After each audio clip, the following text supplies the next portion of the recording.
alkoholan. Apa impact alkohol terhadap ginjal?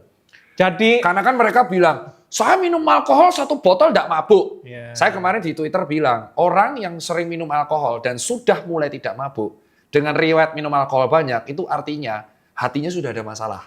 Hepar, karena hepar itu adalah organ pertama memang tolerir alkohol. Yeah. Sehingga ketika alkohol berlebihan, ada intoxikasi, dia akan mulai nggak sadar. Tapi ketika dia udah minum panjang, dan alkohol itu sudah tidak mengganggu otak, jadi ada gangguan pada hepar.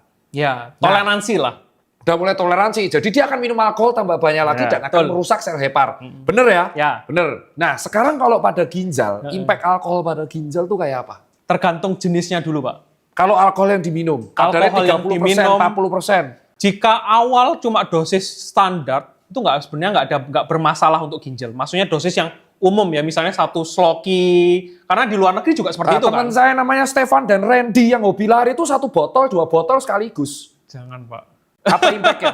Coba Karena diterangkan. apa? Ya. Ini buat kamu yang namanya Randy ya, Randy Wiranda, pelari half marathon yang hobinya mabuk. Itu gimana? Tolong diterangkan. Ini mungkin pasiennya di depan, hobinya tiap hari sebotol terus dia, saya hebat, Ya, sebotol nggak mabuk. Jadi intoksikasi dalam hal ini kalau misalnya lebih banyak, karena kan alkohol itu sifatnya adiktif kan. Makin lama makin banyak dosisnya, makin sering, makin banyak, makin sering.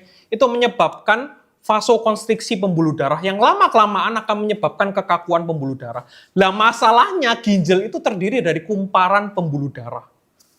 Jadi ginjal itu kalau misalnya sel terkecilnya namanya nefron, itu glomerulusnya itu kumparan pembuluh darah, Pak. Begitu pembuluh darahnya yang dulu elastis jadi kaku, jadi mengalami gangguan. Kalau misalnya sebut lama-kelamaan jadi sklerosis atau kayak orang ngomongnya fibrosis. Jadi kayak ototnya jadi ada kayak sikatrik atau keloidnya dalam tanda kutip. Sehingga lama-kelamaan rusak. Dan jadi tapi itu efeknya kronis ya.